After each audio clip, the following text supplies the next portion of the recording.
ஐயா வைகுண்டரின் 185வது அவதார தினத்தை முன்னிட்டு கன்னியாகுமரி மாவட்டம் நாகர்கோவில் நாகராஜ கோவில் திடலிலிருந்து சாமித்தோப்பு தலைமைப்பதிக்கு பால பிரஜாபதி அடிகளார் தலைமையில் பல்லாயிரக்கணக்கானோர் கலந்து கொண்ட ஊர்வலம் நடைபெற்று வருகிறது. இதுகுறித்து அடிகளாருடன் செய்தியாளர் சுடலைக்குமார் நடத்திய கலந்துரையாடல் தற்போது பார்க்கலாம்.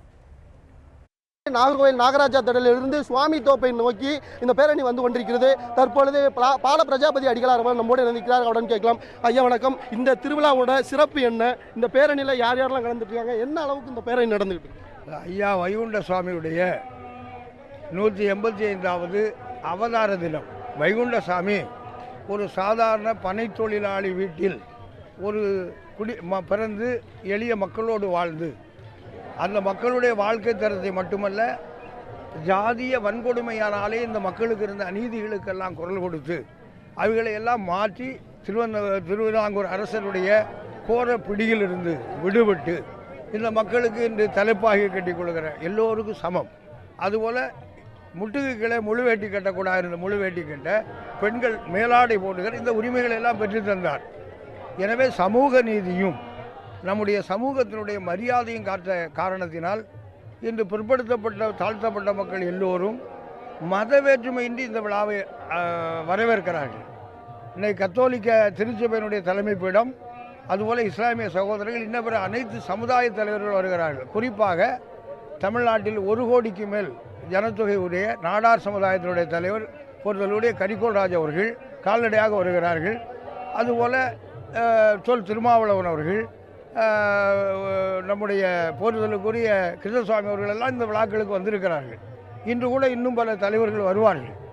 அதுபோல் மக்கள் இன்று கேரளத்திலும் தமிழ்நாட்டிலும் இன்றைய நாள் ஒரு விடுதலை நாளாக, கேரளத்தினுடைய நவோதானத்தினுடைய தந்தை ஐயா என்று சொல்லுகிற ஒரு நிலைமை இருக்கிறது.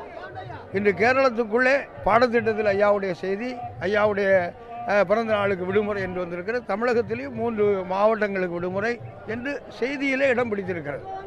இனி ஐயாவுடைய கோட்பாடுகளை ஏற்றுக்கொண்டால் அமைதி வரும். அதாவது இது போன்று நாடார் மகாஜன சங்கத்தினுடைய பொதுச் செயலாளர் கரிகோல் ராஜ் அவர்களும் இந்த நிகழ்ச்சியில் கலந்து கொண்டார். அவரிடம் சில கருத்துக்களை கேட்கலாம். ஐயா வணக்கம். இந்த அளவுக்கு லட்சக்கணக்கான மக்கள் இங்கு வருவதற்கு காரணம் என்ன? ஐயாவுடைய அந்த மகிமை பற்றி ஒரு சில கருத்துக்கள். ஐயா அவதரித்து 185 வருடம் ஆகிவிட்டது. அன்றைக்கு எப்படி நாடுகளில் மன்னர்கள் ஆட்சியில் நீதி கேட்டு ஐயா அவதரித்தாரோ அந்த நிலை இன்றைக்கும் மக்களிடம் தோன்றியிருக்கிறது. மக்களை பொறுத்தவரையிலும் இன்றைய காலம் இத்தனை ஆண்டுகள் ஜனநாயகம் பிழைத்த பின்னால் கூட நீதி கிடைக்காததால் மீண்டும் மக்கள் ஒரு அவதார புருஷர் மீண்டும் இந்த நாட்டுக்கு தேவை என்பதைப் போல ஐயா வைகுண்டர் மீண்டும் அவதரிக்க வேண்டும் என்ற எண்ணத்தோடு தான் லட்சக்கணக்கான மக்கள் இதில் கலந்து கொண்டு தங்களுடைய வேண்டுகோளை வைக்கிறார்கள். இனி வருகின்ற காலங்களில், ஏனென்றால் இப்பொழுது நீதி அழிந்து கொண்டு இருக்கிறது, மீண்டும் நீதியை நிலைநாட்டுகின்றது. ஐயா போன்றவர்கள் மீண்டும் அவதரிக்க வேண்டும்.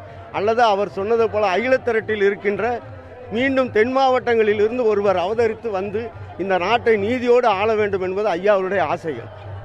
கண்டிப்பாக அவர்களுக்குரிய கருத்துக்களை கேட்டிருப்போம். இங்கு பார்க்கலாம், லட்சக்கணக்கான பக்தர்கள் இந்த பகுதி, அதாவது நெல்லை, தூத்துக்குடி, கன்னியாகுமரி மாவட்டம் என்று அருகில் உள்ள அண்டை மாநிலமான கேரளாவில் இருந்தும் நேற்று காலை முதல் தொடர்ந்து இந்த சுவாமி தோப்பை நோக்கி ஐயாவளி தொண்டர்கள் எண்ணிக்கையானது தற்பொழுது நிலவரப்படி சுமார் 2 லட்சத்திற்கும் மேற்பட்ட தொண்டர்கள் இருக்கிறார்கள். இந்த திருவிழாவில் மட்டும் சுமார் 5 லட்சம் தொண்டர்கள் கலந்து கொள்வார்கள் என்பது காவல்துறையின் கணிப்பாக இருக்கின்றது. அந்த அளவுக்கு மிகவும் கோலாகலமாக இந்த அவதார தினவிழாவது நடைபெற்றுக் கொண்டிருக்கிறது.